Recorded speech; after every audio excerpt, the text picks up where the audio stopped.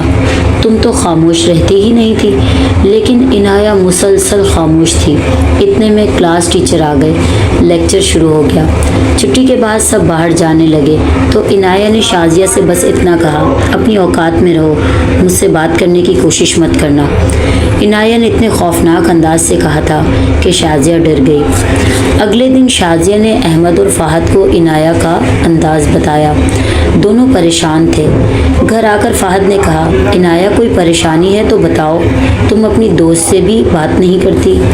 عنایہ فہد کو گھورتے ہوئے اپنے کمرے میں چلی گئی۔ آہستہ آہستہ عنایہ کی طبیعت زیادہ بگڑنے لگی۔ وہ روزانہ رات کو غائب ہو جاتی اور صبح موجود ہوتی۔ وہ سوکھ کر کانٹا ہو چکی تھی۔ عنایہ کے والدین نے ہر جگہ علاج کروا لیا مگر کچھ بھی فرق نہ پڑا۔ ماہین کو دورے ہونے لگے تھے۔ وہ چیختی اور روتی رہتی اور وہ بھی رات کو غائب ہو جایا کرتی تھی۔ اس کے علاج کے لیے سب شہر آ گئے تھے۔ ڈاکٹر نے ماہین کو دماغی مریض کہہ کر شہر کے اسپتال بھیج دیا۔ اسپتال سے ماہین کے والد نے عنایہ کی والدہ کو کال کی اور ان کو گھر آمد کا بتایا۔ پھر وہ عنایہ کے گھر رکنے آ گئے۔ آج پہلی رات تھی۔ ماہین کو عنایہ کے کمرے میں بھیج دیا گیا۔ سب نے ایک مشورہ کیا کہ آج رات دونوں کی نگرانی کی جائے۔ آدھے لوگ سوئیں گے اور آدھے جاگیں گے۔ ایسے کرتے کرتے رات کے 11 بج گئے تھے۔ اس ٹائم فہد، احمد اور سعد نگرانی کر رہے تھے۔ جیسے ہی 11 بجے ایک دم سے دروازہ کھلا اور پہلے ماہین پھر عنایہ بال کھولے، لال لپسٹک لگائے، شال اور جیکٹ کے بغیر سر جھکائے باہر نکلی۔ سعد نے آہستہ سے کہا، ان کو پکڑیں۔ احمد نے روک دیا کہ دیکھو کہاں جاتی ہیں۔ سب دیکھنے لگے کہ آخر یہ کہاں جاتی ہیں۔ وہ باہر جانے والے دروازے کے سامنے رکی تو بند دروازہ خود بخود کھل گیا۔ وہ باہر گئیں تو فوراً بند ہو گیا۔ احمد نے کہا، اب چلو ان کا پیچھا کرتے ہیں۔ تینوں نے آہستہ سے دروازہ کھولا اور چھپ کر پیچھا کرنے لگے۔ ماہین اور عنایہ تیز تیز چلتی جا رہی تھی۔ کچھ دور جا کر دونوں ایک دم غائب ہو گئیں۔ احمد، فہد اور سعد حواس باختہ ہو گئے۔ ڈھونڈتے ڈھونڈتے جب تینوں تھک گئے تو واپس مڑے۔ دروازے کے پاس پہنچے تو دروازہ اندر سے بند تھا۔ سعد نے کہا، جب ہم آئے تھے تو ہم نے دروازہ باہر سے بند کیا تھا، اب یہ کیسے ہو سکتا ہے؟ اچانک تینوں کو اپنے پیچھے کچھ گزرتے ہوئے محسوس ہوا۔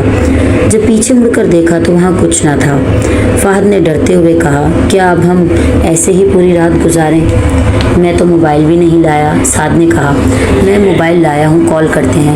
3 کالز کرنے پر سعد کے والد نے کال اٹھائی تو سعد نے کہا، بابا ہم باہر ٹھہرے ہیں، دروازہ کھولیں۔ سعد کے والد نے حیرانی سے پوچھا،